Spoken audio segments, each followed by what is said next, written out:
Hello बेटा, सुप्रभात। कैसे हो बच्चों? अच्छे होंगे। और बेटा हमने क्या पढ़ लिया था? हमने पढ़ लिया था भाई, हमने क्या पढ़ लिया था? हमने पढ़ लिया था शब्द भेद के शब्द के क्या क्या भेद होते हैं, कितने भेद होते हैं, पर्यायवाची और विलोम शब्द। तो ये शब्द के भेद हैं। समानार्थक शब्द, अनेकार्थी शब्द, वाक्यांश के लिए एक शब्द, ये सारे हमारे क्लियर हो गए हैं। अब आ जाते हैं ग्रामर का जो मेन पॉइंट, संज्ञा। किस पर? अगला चैप्टर है हमारा संज्ञा का। तो संज्ञा क्या कहते हैं, क्या होती है? संज्ञा किसे कहते हैं, क्या होती है? तो संज्ञा वैसे तो आप जानते हो, अच्छे से जानते हो ना, लेकिन फिर भी एक बार थोड़ा समझ लेते हैं कि संज्ञा आखिर क्या है, किसको संज्ञा कहा जाता है। राम एक अच्छा लड़का है। राम एक अच्छा लड़का है। वह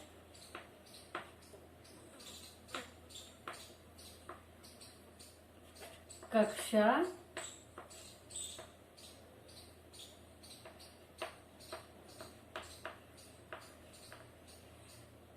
7वीं में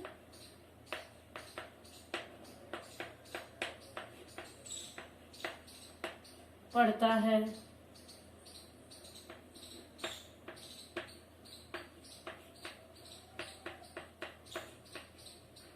उसकी माताजी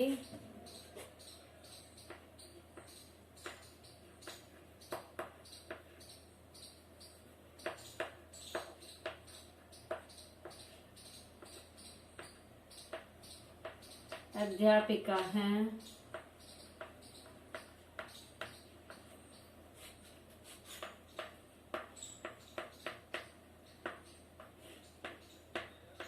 और पिताजी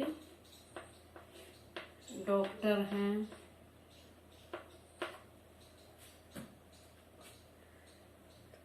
अब इसमें क्या क्या क्या लिखा, सेंटेंस लिखा मैंने वैसे ही। राम के बारे में वर्णन किया गया कि राम अच्छा लड़का है, कक्षा 7वीं में पढ़ता है, उसकी माताजी अध्यापिका हैं और पिताजी डॉक्टर हैं। तो अब ये राम अंडरलाइन कर दिया मैंने, लड़का अंडरलाइन कर दिया, फिर कक्षा और उसके बाद माताजी अध्यापिका और डॉक्टर पिताजी। तो ये कुछ ना कुछ इनसे संबंध क्या है, ये नाम है किसी भी वस्तु के, किसी भी स्थान के, किसी भी प्राणी के नाम है, किसी पद के नाम है। तो इन नाम को ही क्या बोलते हैं, इन नाम को ही क्या बोलते हैं, जो नाम है ये, इनको ही हम संज्ञा बोलते हैं। जो ये नाम है, नाम को ही संज्ञा कहा जाता है। क्या कहा जाता है? नाम को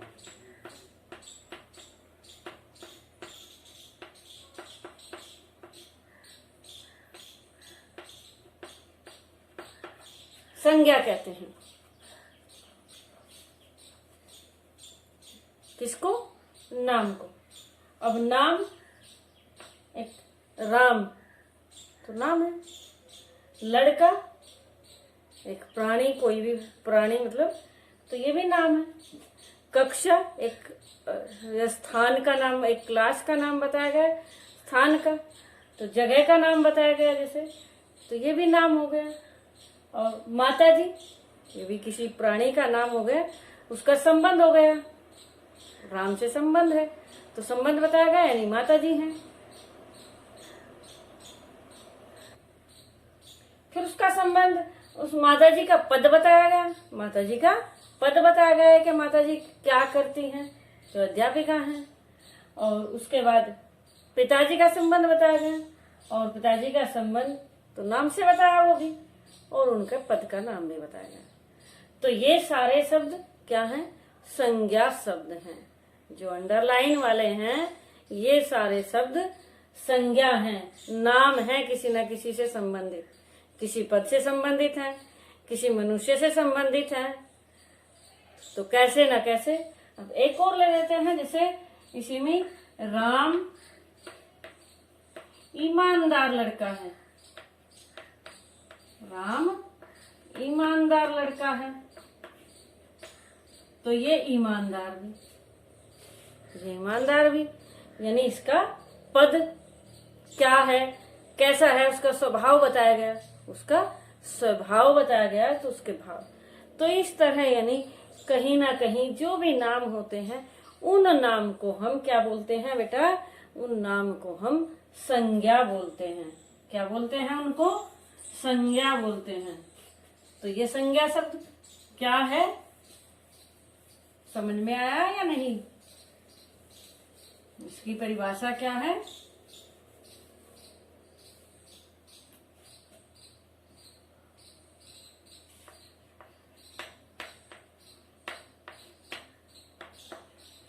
किसी वस्तु, स्थान,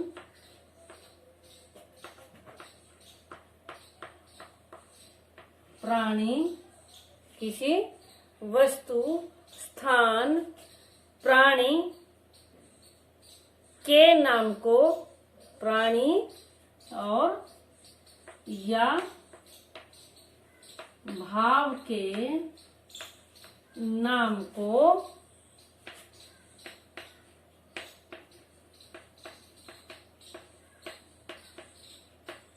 संज्ञा कहते हैं।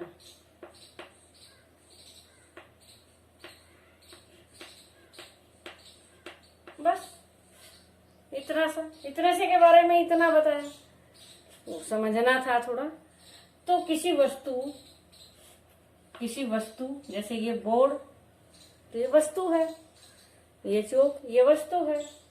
स्थान जैसे स्कूल, स्थान जैसे स्कूल का नाम, जैसे हम जहाँ रहते हैं बागपत, दिल्ली, मेरठ, तो वो स्थान हो गया।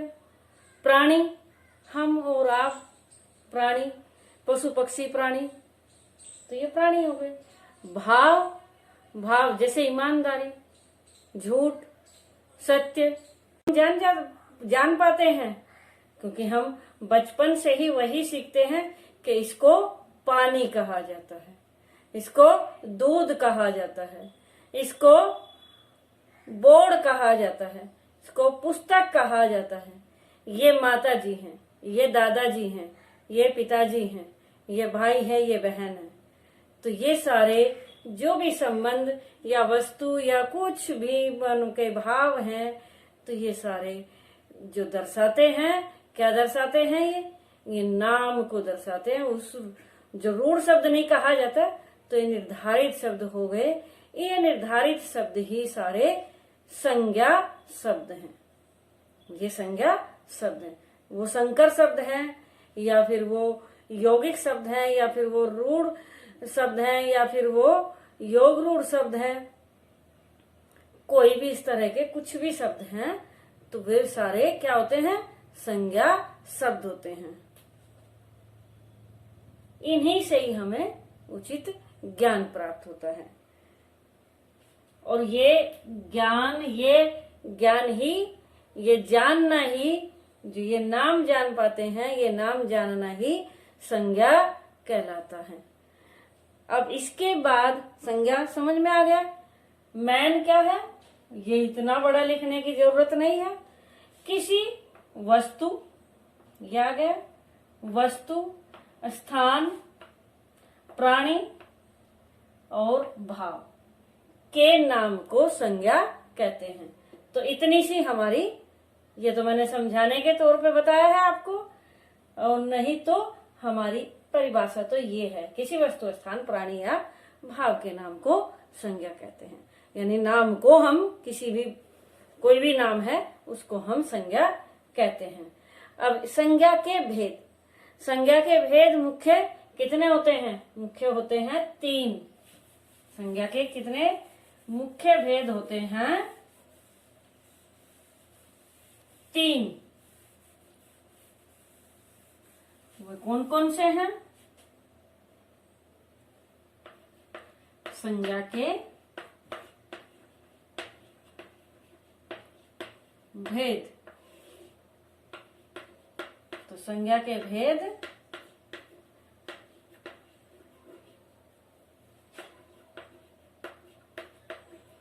तीन होते हैं मुख्यतः। पहला व्यक्तिवाचक,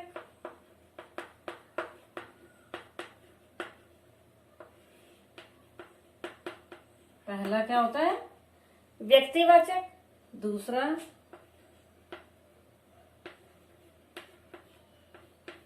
जातिवाचक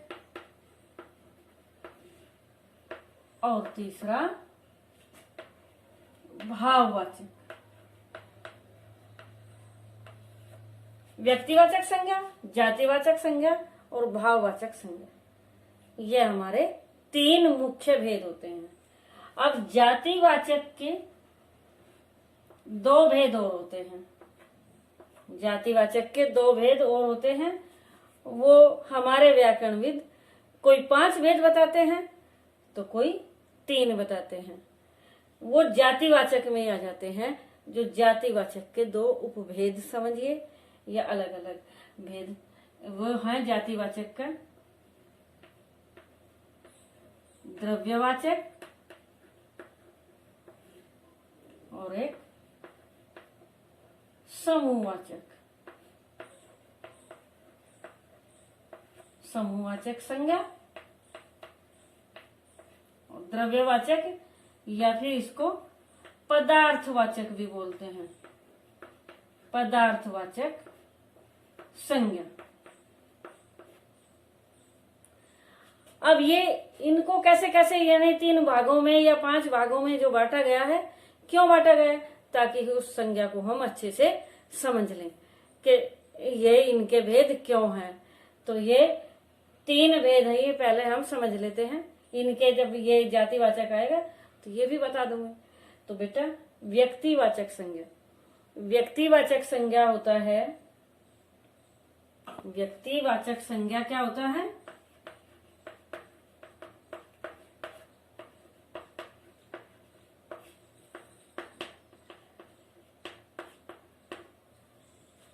जो किसी प्राणी, वस्तु या स्थान के विशेष व्यक्ति के नाम को, विशेष स्थान है या फिर वस्तु है या फिर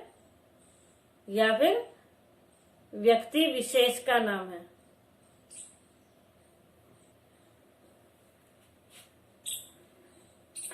किसी विशेष व्यक्ति, वस्तु या स्थान के नाम को व्यक्तिवाचक संज्ञा कहा जाता है। व्यक्तिवाचक संज्ञा कहा जाता है या कहते हैं। जैसे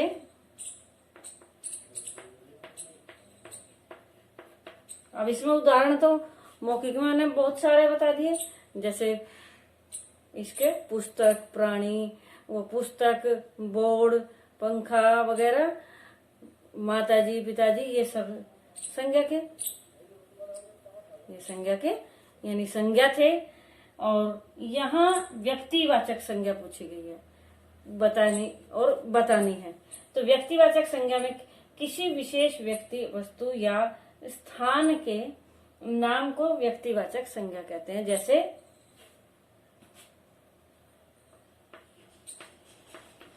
वह बालक है,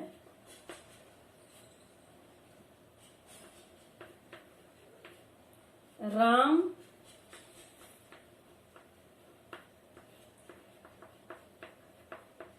अच्छा बालक है। तो यहाँ ये बालक बालक, लड़का। तो यहाँ ये विशेष वस्तु का, विशेष प्राणी का नाम नहीं है, विशेष प्राणी का नाम है यहाँ राम। विशेष प्राणी का नाम राम है। तो राम एक प्राणी, एक विशेष व्यक्ति है, एक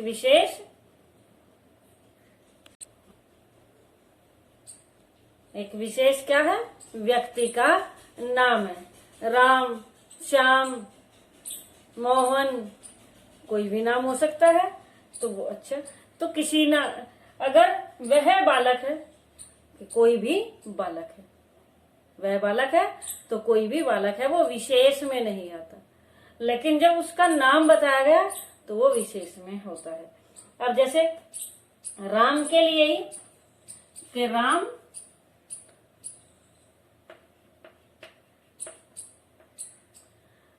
पुस्तक पढ़ता है, राम पुस्तक पढ़ता है। अब पुस्तक एक वस्तु का नाम, लेकिन कौन सी पुस्तक? अगर वो कहता राम हिंदी की पुस्तक पढ़ता है या हिंदी पढ़ता है, हिंदी एक भाषा है, हिंदी एक भाषा का नाम है, हिंदी पढ़ता है, ये भी हो सकता था। तो एक भाषा का नाम है, एक भाषा का नाम है, वह हिंदी पढ़ता है, तो ये भी संज्ञा है। क्योंकि एक भाषा का नाम है तो ये संज्ञा कौन सी? व्यक्तिवाचक संज्ञा है। क्योंकि पुस्तक कौन सी है? हिंदी की है। तो इसलिए ये भाषा एक की पुस्तक का नाम बताएगा। पुस्तक जाति में होता है, क्योंकि पुस्तक कोई भी हो सकती है, लेकिन यहाँ पुस्तक का बता दिया गया कि कौन सी पुस्तक हिंदी की पढ़ता है, तो ये व्यक्तिवाचक है। राम स्कूल में पढ़ता है, राम स्कूल में पढ़ता है। अब स्कूल में ही पढ़ते हैं और कहाँ पढ़ते हैं? बच्चे कहाँ पढ़ते हैं? स्कूल में ही पढ़ते हैं। लेकिन राम गेटवे इंटरनेशनल स्कूल में पढ़ता है, राम गेटवे इंटरनेशनल स्कूल में पढ़ता है, नेशनल स्कूल में पढ़ता है, राम गेटवे इंटरनेशनल स्कूल में पढ़ता है। तो स्कूल का नाम बता दिया गया, गेटवे इंटरनेशनल स्कूल में पढ़ता है। तो उस स्थान का नाम बता दिया गया, उस स्थान का नाम विशेष हो गया, क्योंकि उसका नाम, उस वस्तु का नाम, निश्चित नेम बताया है कि गेटवे इंटरनेशनल है, गेटवे में पढ़ता है। तो ये व्यक्तिवाचक संज्ञा हो गया, क्योंकि उस स्थान का पर्टिकुलर नेम नहीं बताया, ऐसे नहीं बताया कि स्कूल में पढ़ता है, वो निश्चित बताया कि हाँ ये निश्चित है उस स्कूल में पढ़ता है। तो स्थान का जगह भी क्लियर हो, जगह स्थान भी हो गया। तो जातिवाचक संज्ञा प्रत्येक विशेष व्यक्ति, वस्तु, स्थान, किसी न किसी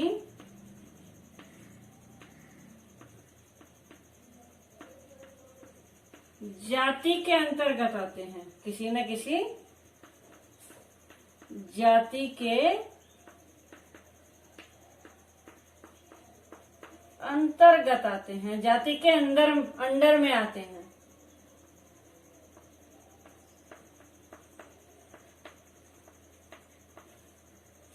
जाति के अंडर में आते हैं तो उनको जातिवाचक संज्ञा कहते हैं। किसी न किसी जाति के अंतर्गत में आते हैं तो उन्हीं को जातिवाचक संज्ञा कहते हैं। जैसे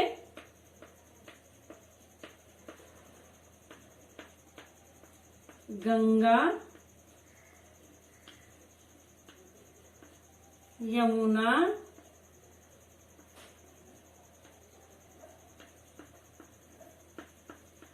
सरस्वती। गंगा, यमुना, सरस्वती का प्रयाग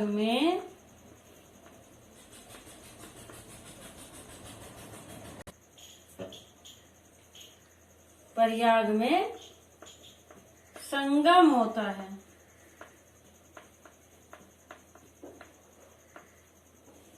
तो संगम होता है ये गंगा यमुना सरस्वती, ये विशेष नदी का नाम है। गंगा है नदी, यमुना है नदी और सरस्वती है नदी। लेकिन इसकी जगह अगर ये आ जाए तीन नदियों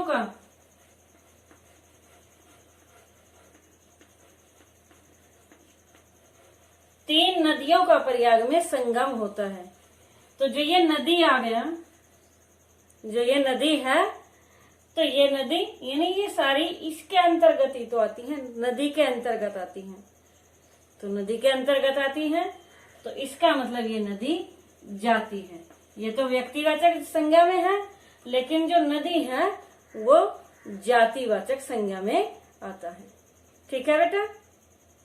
इसी तरह मनुष्य भी,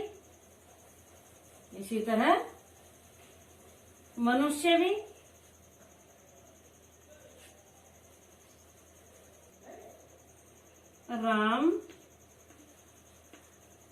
लक्ष्मण, भरत और शत्रुघ्न,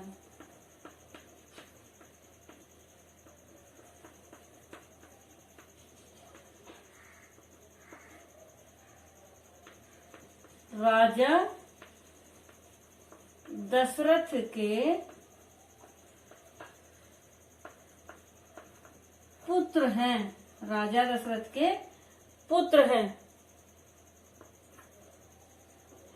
तो अब यहाँ व्यक्ति विशेष के नाम यानी राम, लक्ष्मण, भरत इनके बारे में बताएगा। व्यक्ति विशेष का नाम है तो यहाँ व्यक्तिवाचक हो गया। लेकिन पुत्र हैं, पुत्र वो किसी के भी पुत्र हो सकते हैं। और ये वाले भी यानी मानव जाति में आते हैं, मनुष्य जाति में आते हैं। तो मनुष्य जाति के अंतर्गत ये आते हैं। और ये राजा या पुत्र है तो ये किसी प्राणी के अंतर्गत आते हैं। तो इस तरह ये तो जातिवाचक संज्ञा है ही, क्योंकि कोई भी राजा हो सकता है। अगर यहाँ दशरथ ना होता, राजा के पुत्र हैं, तो ये जातिवाचक में, पुत्र तो जातिवाचक में है ही। और लेकिन ये नाम, तो ये नाम एक मानव जाति का, ये नाम एक मानव जाति में आते हैं। मानव है, मनुष्य है, तो इसलिए ये मानव जाति के अंतर्गत आए हैं। तो इसलिए ये जातिवाचक संज्ञा में आते हैं। नेम अगर दे दिए गए, ये नेम है बेटा, एक बार क्लियर कर लें। जो ये नेम है, ये नेम नहीं, लेकिन ये नेम जो दिए गए हैं ये किस जाति के अंतर्गत आते हैं? ये मानव जाति के अंतर्गत आते हैं। तो ये मानव जाति के अंतर्गत आए तो किसी न किसी जाति के अंतर्गत आए, तो इसलिए जातिवाचक संज्ञा ये वाले हैं, राजा और पुत्र। और इनको मानव या मनुष्य कहें या भाई कहें, चारों भाई, तो भी भाई भी जातिवाचक में आता है। भाई भी जातिवाचक में आता है, भाई कोई भी हो सकता है। तो समझ में आ गया जातिवाचक संज्ञा। ये चारों विशेष नाम है, व्यक्ति के नाम है, ये जातिवाचक के अंतर्गत नहीं है। इनको एक साथ बोले जाए कि चारों हैं तो ये जातिवाचक संज्ञा में है। क्लियर हो गया? इसीलिए मैंने नाम लिखे हैं, इसीलिए इनको बताया है कि ताकि व्यक्तिवाचक संज्ञा में और जातिवाचक संज्ञा में अंतर स्पष्ट हो सके। ठीक है बेटा? तो क्या हो गया? व्यक्ति हो गया, स्थान भी हो गया, नदियां जैसे वस्तु समझे, या फिर और स्थान भी इसी तरह है। स्थान यानी कोई भी दिल्ली, इलाहाबाद, बागपत, मेरठ, तो यह स्थानों के नाम बताए गए हैं कि वहां दिल्ली, तो विशेष। लेकिन ये स्थान ये क्या है? स्थान है। स्थानों के नाम बताए गए, शहरों के नाम बताए गए, तो शहर जातिवाचक संज्ञा है। शहर, क्योंकि ये प्रसिद्ध शहर है, ये ऐसे कहेगा, तो शहर क्या है? ये शहर जातिवाचक में आता है। दिल्ली, बागपत, मेरठ जो बताए गए, तो ये तो व्यक्तिवाचक संज्ञा में आते हैं, लेकिन जो शहर बताया गया है, नगर बताया गया है, वे जातिवाचक संज्ञा के अंतर्गत आते हैं, जातिवाचक संज्ञा में है। तो किसी भी वस्तु, स्थान के में जिसमें जाति का बोध होता हो, जिससे जाति का बोध होता हो, कि पशु, ये जाति बताई गई, कोई भी पशु हो सकता है। कितने पशु होते हैं? तो पशु जाति में आते हैं। तो पुस्तक जाति में आता है। हिंदी कई में चला गया, व्यक्ति में चला गया, लेकिन जब पुस्तक है तो वो जाति में चला गया, क्योंकि पुस्तक कोई भी हो सकती है। तो जातिवाचक संज्ञा और व्यक्तिवाचक संज्ञा क्लियर हो गई। तो भाववाचक संज्ञा, जिन संज्ञा शब्दों से किसी व्यक्ति या वस्तु के गुण, किसी व्यक्ति वस्तु के गुण, धर्म, दोष या अवस्था या स्वभाव या फिर भाव होते हैं, उन आदि का बोध जिनसे होता है, वही भाववाचक संज्ञा कहलाता है। जैसे ईमानदारी एक भाव है कि उसकी ईमानदारी, बेईमानी उल्टा हो गया, उसका विलोम हो गया, लेकिन ये भी एक भाव है। वह झूठ बोलता है, झूठ भी एक भाव संज्ञा है। तो भाववाचक संज्ञा क्या होती है? किसी के वस्तु या व्यक्ति के गुण या धर्म या दोष या शील या स्वभाव या अवस्था या भाव का बोध होता है, जिनसे वो भाववाचक संज्ञा कहलाते हैं। अब जैसे स्वतंत्रता, स्वतंत्रता यानी आजादी, आजादी एक भाव है। आजादी एक क्या है? भाव है। परतंत्रता, किसी के अंडर में रहना, अधीन रहना, तो परतंत्रता। तो ये गुलामी यानी, तो ये भाव है। ये कौन सी संज्ञा है? भाववाचक संज्ञा है। मोटा आदमी है, मोटा अगर है तो तब है वो विशेषण, लेकिन मोटापे से, तो मोटापा भाव है। तो अब इनमें भाववाचक संज्ञा क्लियर हो गई, जो भाव को दर्शाते हैं। और इसकी एक विशेषता ये भी है भाववाचक संज्ञा को, कि एक विशेषता क्या? न तो इसको छुआ जाता है और न इसको गिना जाता है। भाववाचक संज्ञा वह होती है जिनको न छुआ जा सकता है, न गिना जा सकता है, केवल महसूस किया जा सकता है। केवल क्या किया जा सकता है? महसूस किया जा सकता है, फील किया जा सकता है कि उसके सुख से हम दुखी हैं, तो उसका सुख उसको महसूस ही तो किया, क्योंकि वो खुश रहता है, बहुत खुशी है उसके परिवार में, तो वो खुश है, तो सुख है। तो ये भाव है, ये क्या है? उनके भाव है। महसूस किया गया कि हाँ जरूर इनके यहाँ खुशी है, जरूर इनके यहाँ सुख है। तो ये भाव ये भाव केवल महसूस किए जाते हैं, ये नहीं तो गिने जाते हैं और नहीं ये छुए जाते हैं। भाववाचक संज्ञा भी क्लियर हो गई। अब जो जातिवाचक संज्ञा के अंडर में दो संज्ञाएं आती हैं, ये समझ लेते हैं। द्रव्यवाचक संज्ञा क्या है? जिस संज्ञा से किसी धातु, द्रव्य या पदार्थ का बोध होता है, वे द्रव्यवाचक संज्ञा है। जैसे द्रव्य यानी तरल पदार्थ, तरल पदार्थ जैसे दूध, पानी, तो ये पदार्थ हैं। धातु सोना चांदी।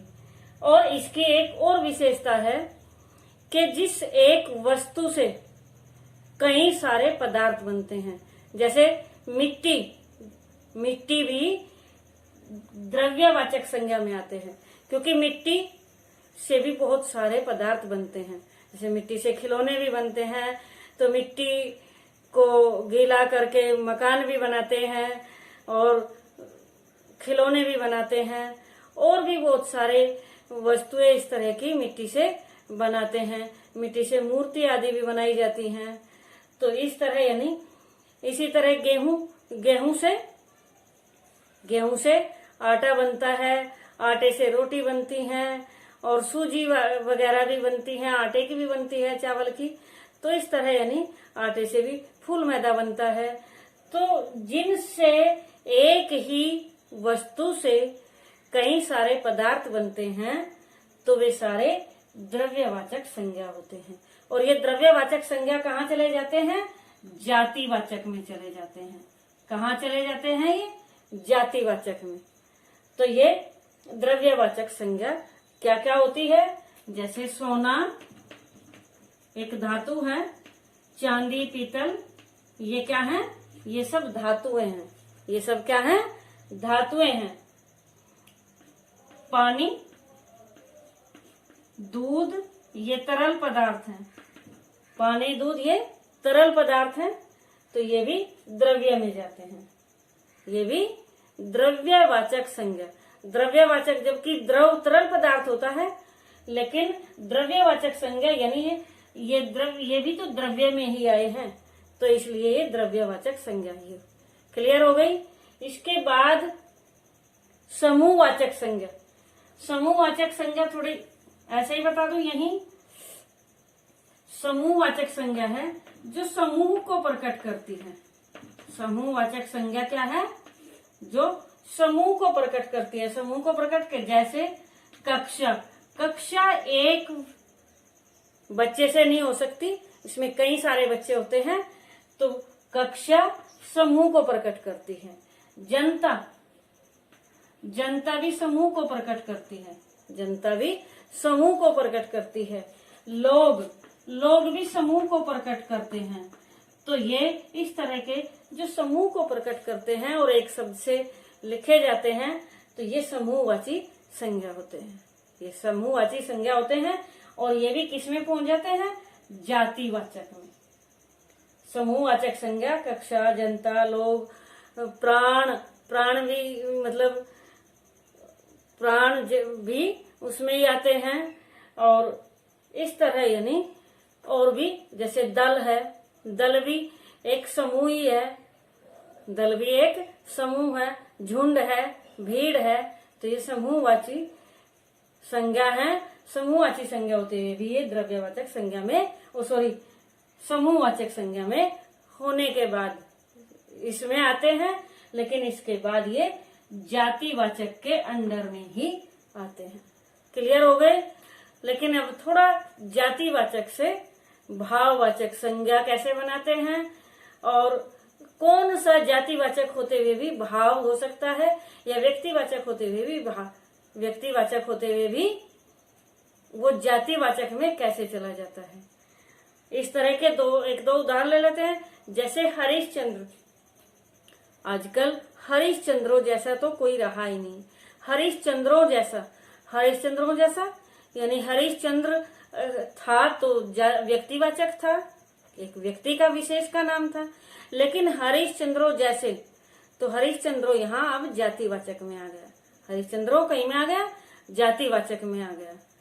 और कुछ जातिवाचक संज्ञा होते हुए भी व्यक्तिवाचक में चले जाते हैं। अब जैसे नेहरू जातिवाचक है। नेहरू यानी नेहरू एक सरनेम है, लेकिन नेहरू किसको कहते हैं? नेहरू, जवाहरलाल नेहरू को नेहरू बोलते हैं। तो नेहरू यहाँ जातिवाचक होते हुए भी फिर भी नेहरू किसको कहा गया? क्योंकि उसका नाम जवाहरलाल नेहरू। नेहरू जानते ही हम क्या जानते हैं, क्या समझते हैं कि जवाहरलाल नेहरू।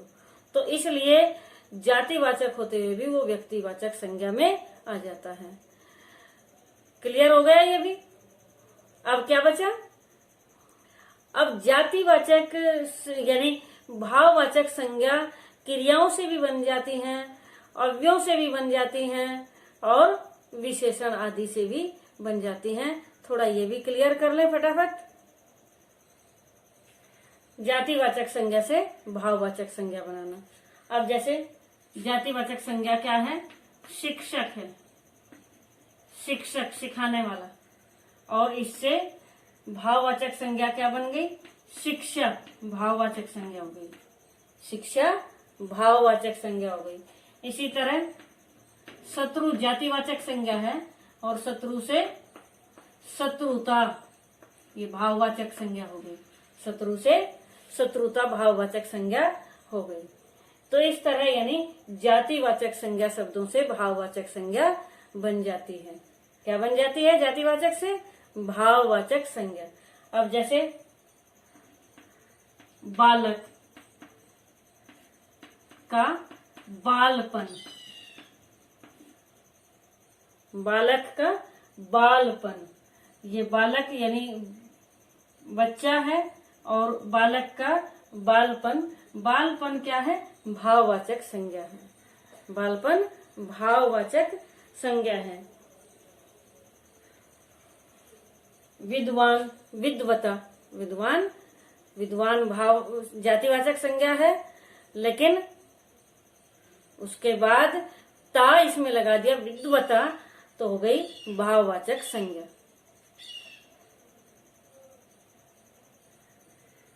ईमानदार